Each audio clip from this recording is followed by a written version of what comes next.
I and my husband have been married for 6 years, and we have a 2-year-old son. Throwaway because my husband knows my main account, and I'm honestly not sure if I'm overreacting or if there's something deeper happening in my marriage. Some background. I work part-time as a medical assistant while pursuing certification in pediatric respiratory therapy. I became passionate about this field after our son was hospitalized with respiratory issues as an infant. My husband James works as a project manager for a construction company, and he's constantly dealing with tight deadlines and difficult clients, which he reminds me of frequently when he's irritable at home. I've struggled with anxiety since I was a teenager, and James was really supportive about it early in our relationship. Lately, though, he seems increasingly impatient whenever I express concern about anything, often telling me I'm creating problems in my head. For the past 6 months, James has been spending most evenings and weekends in the garage working on this expensive restoration car project. It started as a small hobby, but has absorbed pretty much all of our discretionary income. So here's what happened yesterday. It was my only day off this week, and we had planned several important errands, including grocery shopping, picking up my textbooks for my certification course that starts Monday, and taking our son to a doctor's appointment. About 20 minutes into the drive, our son started crying in his car seat. This isn't unusual with his sensory issues, but something about the cry sounded different to me. I turned around to check on him and noticed he kept rubbing his eyes and the window shade had fallen askew. I turned to James and said, "Do you think the sun is bothering his eyes?" The shade fell down, and then James gripped the steering wheel tighter and snapped at me. "Why do you always ask questions you already know the answer to? You're literally looking right at him." His tone completely caught me off guard. I went quiet immediately because our son was already upset and I didn't want to escalate things. I just focused on finding my son's favorite toy in the diaper bag to try to soothe him. James turned the car around at the next intersection and announced he was taking us home because clearly no one wants to be out doing these errands anyway. I pointed out that we really needed to complete these tasks today, especially picking up my course materials before classes start Monday. But James interrupted me, saying he can't deal with the silent treatment all day. I tried to explain that I wasn't giving him the silent treatment, but was just trying not to argue in front of our son. That's when James raised his voice, saying that my withdrawn behavior makes him feel like a POS, and that's why we needed to go home. Once we got home, James immediately retreated to the garage to work on his car, leaving me to handle our still upset toddler and somehow figure out how to complete all our necessary errands without a car. I texted my sister to see if I could possibly borrow her car later, and somehow James must have seen the text notification on my phone because he came inside from the garage and accused me of making him look bad to my family and overreacting to one little comment. The thing is, this kind of thing has been happening more and more frequently over the past few months. James gets unreasonably upset over something minor, then somehow twists the situation to make it seem like I'm the one creating the problem. By the end of these arguments, I'm always left apologizing, even though I'm not entirely sure what I did wrong. Later that night, I was going through our budget, trying to figure out how to afford my certification program and daycare costs, when I noticed our joint account was significantly lower than it should be. When I checked our recent transactions, I found several large purchases from auto parts websites totaling over $1,200 just in the past 2 weeks. When I gently asked James about it, he got defensive immediately and said, "I work hard for this family. Am I not allowed to have one thing that makes me happy?" Then he started listing off all the things I've bought recently, as if they were frivolous expenses. The conversation ended with me apologizing again and feeling completely confused about how we went from discussing unplanned auto expenses to me being made to feel selfish for buying necessary items for our son and my education.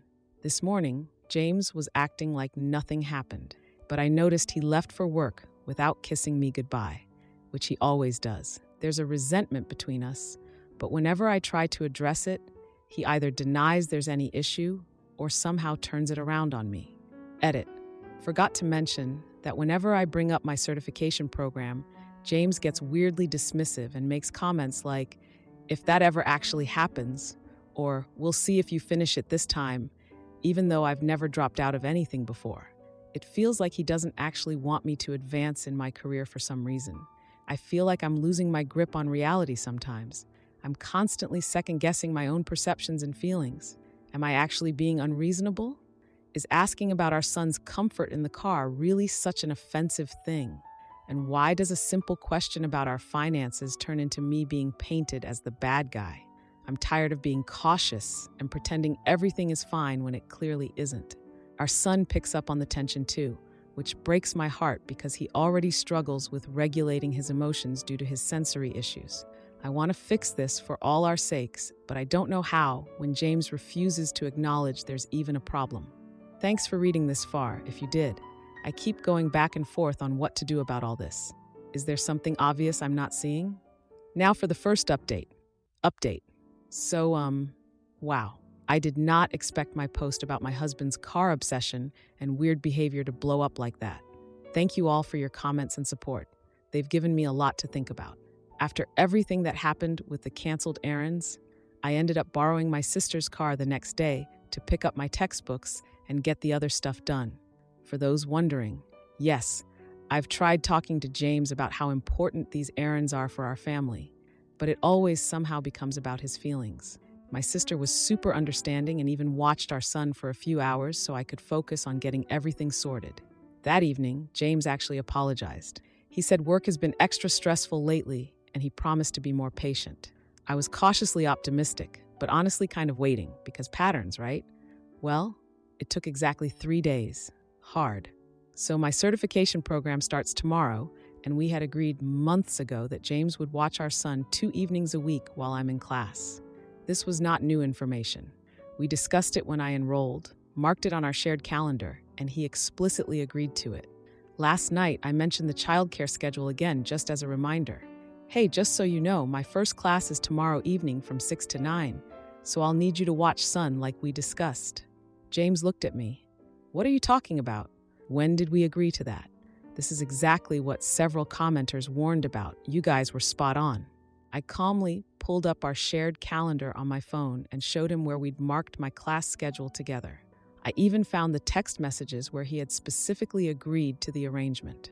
Fine, I guess I did agree to it, he said, but that was before Patterson moved up the deadline on the Harris project. I'm going to need to work late those nights. These classes are mandatory for certification, and I'd specifically scheduled them around our son's therapy appointments. Plus, I'd already paid the non-refundable course fees of $1,200 from my personal savings. James, we talked about this. I can't miss these classes, and they were really hard to schedule. We agreed you'd handle childcare those evenings. He sighed. You should have planned better or found a babysitter sooner. I had planned. We had planned. Together. When I pointed out that I'd already paid the course fees from my savings, his whole demeanor changed. Why are you always making me the bad guy? He asked, his voice getting louder. Suddenly, the argument shifted to how I supposedly prioritize my career ambitions over our family's needs, which is completely backwards, since this certification would actually let me earn more while working fewer hours. More time with our son, more financial stability. Win-win. While we were arguing, I noticed our son standing in the doorway. I immediately lowered my voice and went to comfort him, taking him back to his room to settle him down. When I came back after putting our son to bed, James was packing an overnight bag. I'm going to stay at my brother's, he said. You clearly need space to figure out your priorities. And then he just left me alone with our son with no car since we share one, the night before my first certification class. After he was gone, I was looking for some paperwork when I discovered an overdue credit card bill that had fallen from his desk drawer. Guys, it showed over $7,000 in charges to automotive parts suppliers and custom car websites. $7,000. The due date was 2 weeks ago. It suddenly made sense why our joint checking account has been unusually low despite both our incomes being deposited as usual. He's been hiding this massive debt from me while simultaneously making me feel guilty about spending money on my education that would benefit our family. I called my sister, and she dropped a bomb on me. Apparently, James has been complaining to family members that my obsession with getting certified is putting financial strain on us and forcing him to work overtime. He's been spinning this completely false narrative to make me look bad.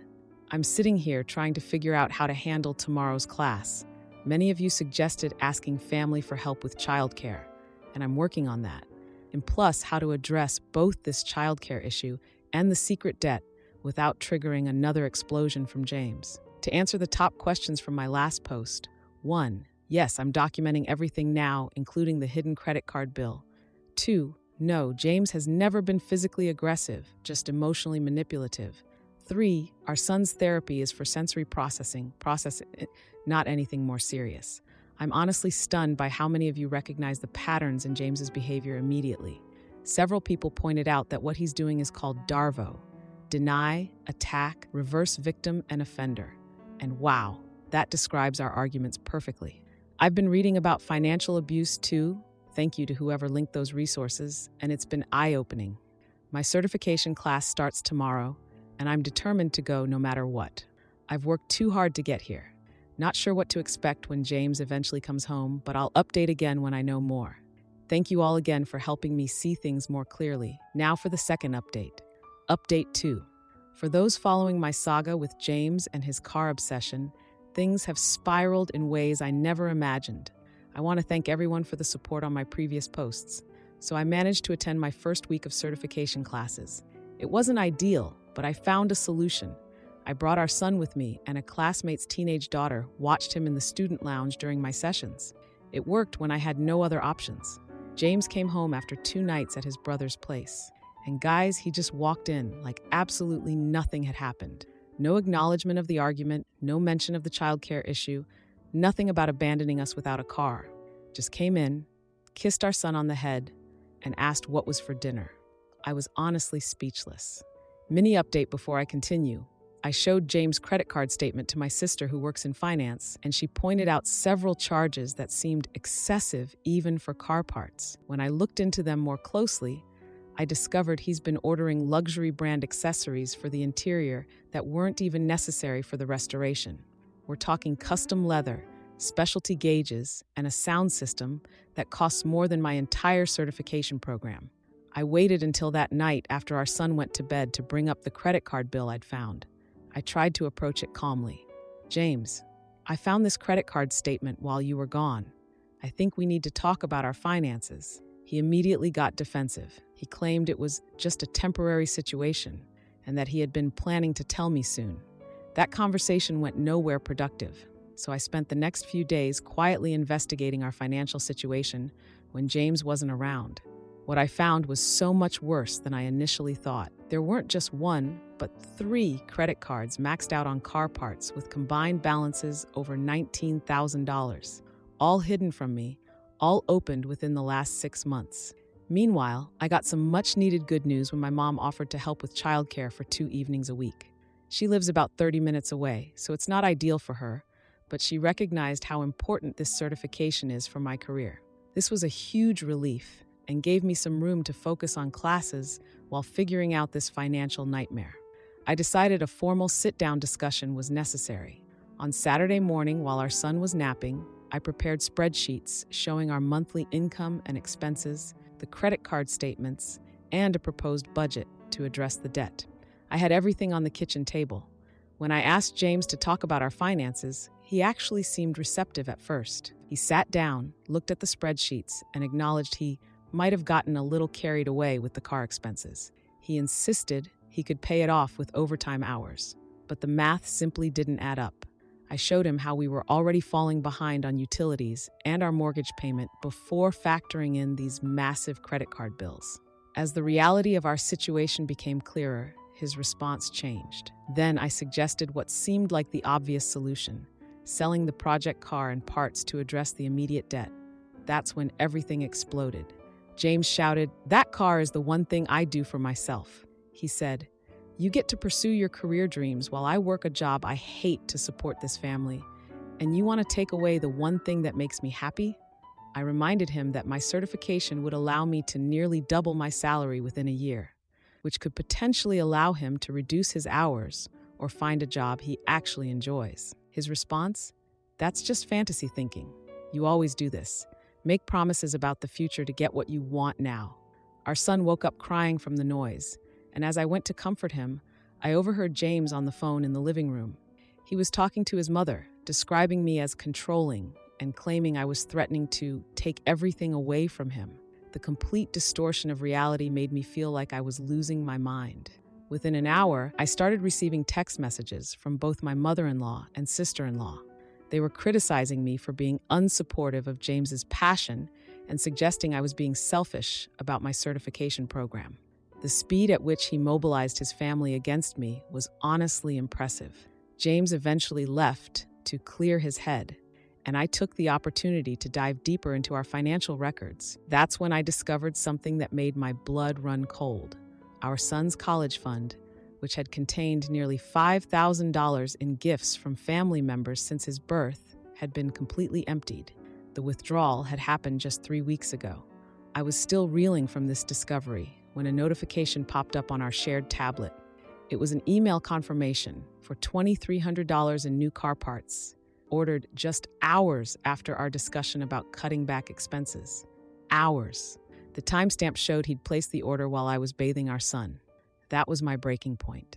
I realized this situation was far more serious than I'd allowed myself to believe. This wasn't just about car parts or childcare or even the arguments. This was systematic financial deception that was putting our family's security at risk. I spent the rest of the day making phone calls. First to a financial advisor a coworker recommended, then to my sister, and finally to a lawyer suggested by a friend who went through a similar situation with her ex-husband.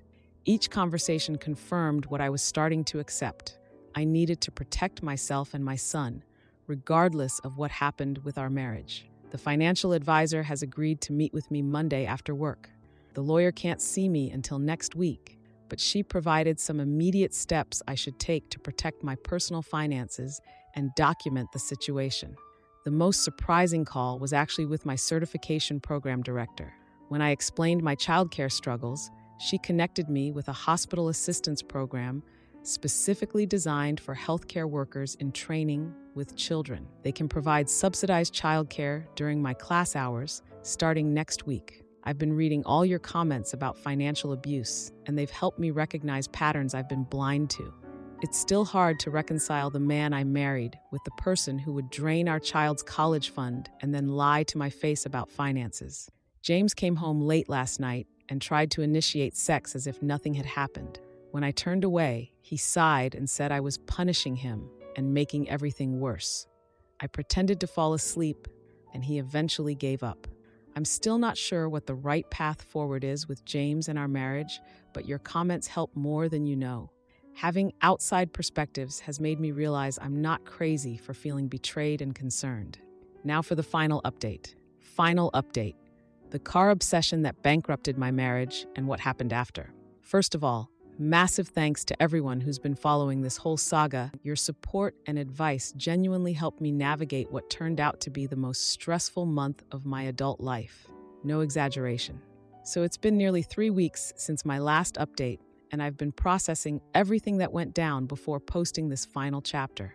After discovering James had emptied our son's college fund and ordered another $2,300 in car parts literally hours after our budget discussion, I spent the next morning making those calls to the financial advisor and lawyer. The financial advisor was able to see me Monday after work, and what I learned. We weren't just behind on a few bills, we were 3 months behind on our mortgage. The advisor also discovered James had taken out a massive loan against his 401k without my knowledge or consent. When I asked how this was even possible without my signature, she explained that while many retirement plans require spousal consent for loans, his particular plan didn't have that safeguard. The total financial damage was approaching $32,000 when everything was tallied up. I followed the lawyer's advice and opened a separate bank account the next day to protect my income and what remained of my certification program savings. I also gathered all our important documents and made copies. The lawyer warned me that financial situations like this rarely improve without serious intervention, and I needed to protect myself regardless of what happened with our marriage. When James discovered the separate account 2 days later, he completely lost it. He stormed into our bedroom where I was studying and threw his phone on the bed with the banking app open. "So you're planning to leave me," he said. I tried to explain I was protecting our family's financial security, but he cut me off. "You'll regret turning this into a legal matter," he said before walking out. Meanwhile, my certification instructor turned out to be a complete lifesaver. After hearing about my childcare struggles, she connected me with a hospital program specifically designed for healthcare workers in training. They offer emergency childcare assistance that covered my evening classes. This solved my immediate childcare crisis and allowed me to focus on my studies despite everything else falling apart. With secure childcare in place and my finances protected, I arranged a meeting with James and a financial mediator the following week. I presented him with two options. Either we work together on a structured debt repayment plan, or I would need to pursue legal separation to protect myself and our son financially. I made it clear this wasn't an ultimatum, but simply the reality of our situation. In the mediator's office, James initially put on his contrite face. He admitted he might have gotten carried away, but insisted his intentions were good and he just wanted something for himself. After working so hard for our family, the mediator wasn't buying it. She methodically reviewed our complete financial picture, and when directly asked about specific discrepancies, James admitted to taking the money from our son's college fund, as well as maxing out a fourth credit card I hadn't even discovered yet. When the mediator asked about his plan to address nearly $32,000 in debt, James suggested I should pause my certification program and pick up more shifts at the medical office to help pay down his debt. This was the exact opposite of our previous agreement that supported my career advancement. I remained calmer than I thought possible and explained that I would not abandon my professional goals, especially since James had concealed his spending and made unilateral financial decisions that jeopardized our family's security. The mediator nodded in agreement, which seemed to trigger something in James. He stood up, knocking his chair backward, and started shouting that I was emasculating him by controlling the finances and refusing to support his interests. The mediator calmly stated that James's behavior demonstrated clear patterns of financial abuse and recommended I proceed with legal protection regardless of whether I wanted to work on the marriage. Outside the mediator's office, James became tearful, promising to sell the car and parts immediately and attend financial counseling. He begged for another chance, saying he realized how much he'd messed up and would do anything to fix it. A month ago, I might have wavered. I arranged for my sister to help James list and sell the car and parts that weekend. I couldn't bear to do it myself, not because I felt bad for him, but because I was afraid of what other financial secrets might surface. The sale ultimately covered about half of our immediate debt and allowed us to become current on the mortgage. What happened next proved my instincts were correct.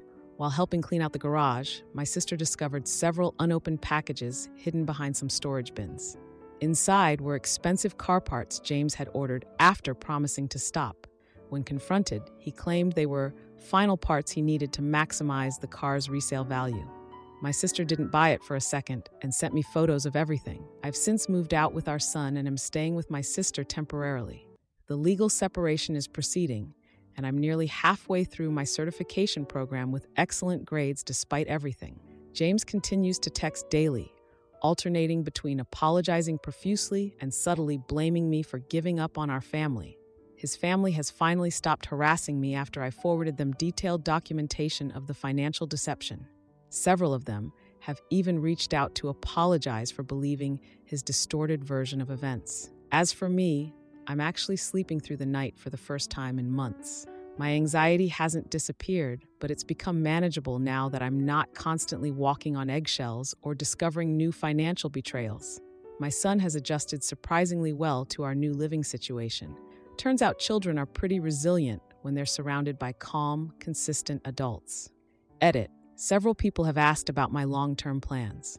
I'll be finishing my certification program in about 12 weeks, and my instructor already connected me with a pediatric respiratory department that's interested in hiring me once I'm certified. The starting salary would allow me to afford a small 2-bedroom apartment near my son's therapy center, which is the current goal. My lawyer is handling the division of assets and debts, but I've made it clear I'm not interested in punishing James. I just want a clean break and a stable future for my son. Final edit before I go to bed. James just texted that he was denied an apartment rental application because of his credit score and is asking if he can stay just a few nights at my sister's until he figures something out. I've blocked his number and will be communicating only through my lawyer from this point forward. This chapter of my life is finally closed, and I'm looking forward to building something new and stable for my son and myself. Thank you to everyone who helped me see the situation clearly when I was too close to recognize the patterns of financial abuse.